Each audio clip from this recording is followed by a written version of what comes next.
Number one, put God first. Put God first in everything you do. Everything that you think you see in me, everything that I've accomplished, everything that you think I have, and I have a few things, everything that I have is by the grace of God. Understand that. It's a gift. 40 years ago, March 27th, 1975, it was 40 years ago, just this past March, I was flunking out of college. I had a 1.7 grade point average. I hope none of you can relate. I had a 1.7 grade point average. I was sitting in my mother's beauty shop. They still call it beauty shops now? What they call it now? Yeah, I was sitting in the beauty parlor. I was sitting in my mother's beauty parlor, and I'm looking in the mirror, and I see behind me this woman under the dryer. And every time she looked up, every time I looked up, she was looking at me, just looking me in the eye. And I didn't know who she was, and I said, she said, somebody give me a pen, give me a pencil, I have a prophecy. March 27, 1975, she said, boy, you are gonna travel the world and speak to millions of people. Now mind you, I flunked out of college. I'm thinking about joining the army. I didn't know what I was gonna do, and she's telling me I'm gonna travel the world and speak to millions of people. Well, I have traveled the world, and I have spoke to millions of people. But that's not the most important thing, the success that I had. The most important thing is that what she taught me and what she told me that day has stayed with me since. I've been protected, I've been directed, I've been corrected. I've kept God in my life, and it's kept me humble. I didn't always stick with him, but he always stuck with me. So stick with him in everything you do. If you think you want to do what you think I've done, then do what I've done and stick with God. Number two, fail big. That's right. Fail big. Today's the beginning of the rest of your life, and it can be very frightening. It's a new world out there. It's a mean world out there, and you only live once. So do what you feel passionate about. Take chances professionally. Don't be afraid to fail. There's an old IQ test, was 9 dots, and you had to draw 5 lines with a pencil within these 9 dots without lifting the pencil. The only way to do it was to go outside the box. So don't be afraid to go outside the box.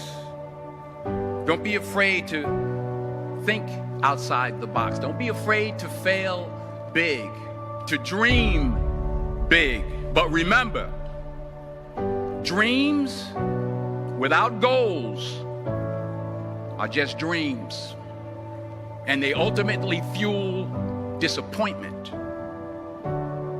So have dreams, but have goals. Life goals, yearly goals, monthly goals, daily goals. I try to give myself a goal every day. Sometimes it's just to not curse somebody out. Simple goals, but have goals. And understand that to achieve these goals, you must apply discipline and consistency. In order to achieve your goals, you must apply discipline, which you've already done, and consistency every day, not just on Tuesday and miss a few days.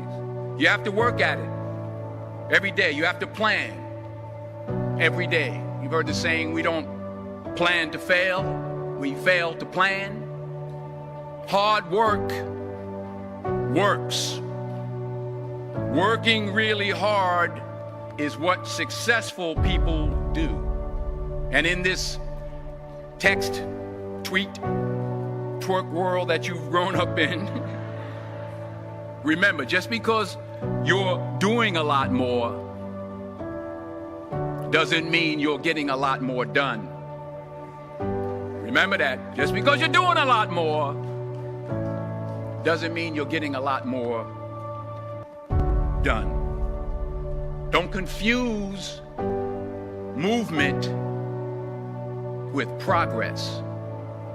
My mother told me, she said, yeah, because you can run in place all the time and never get anywhere. So continue to strive, continue to have goals, continue to progress.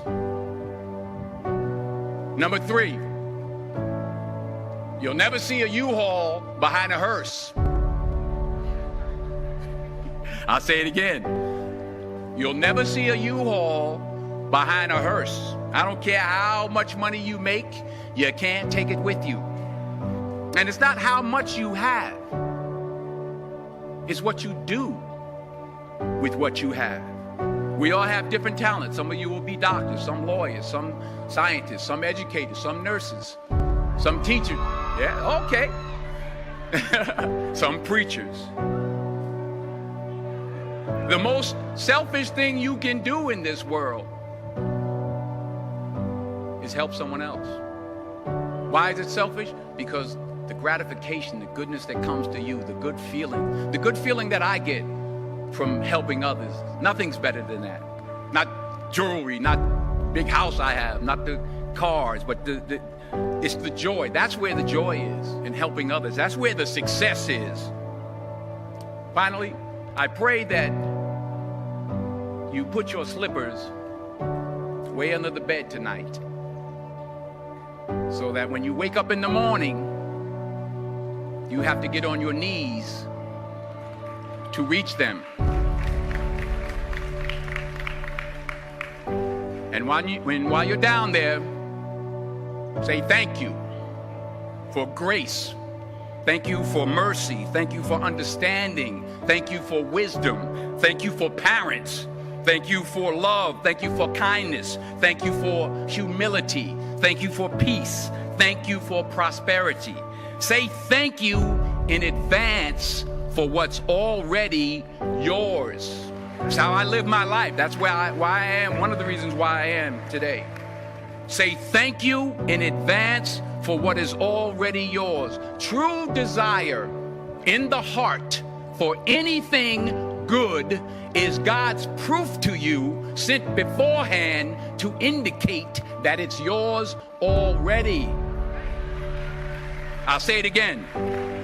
True desire in the heart, that itch that you have, whatever it is you want to do, that thing that you want to do to help others and to grow and to make money, that desire, that itch, that's God's proof to you, sent beforehand already to indicate that it's yours.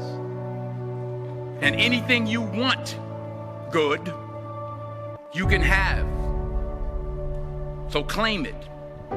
Work hard to get it. When you get it, reach back. Pull someone else up. Each one, teach one. Don't just aspire to make a living. Aspire to make a difference.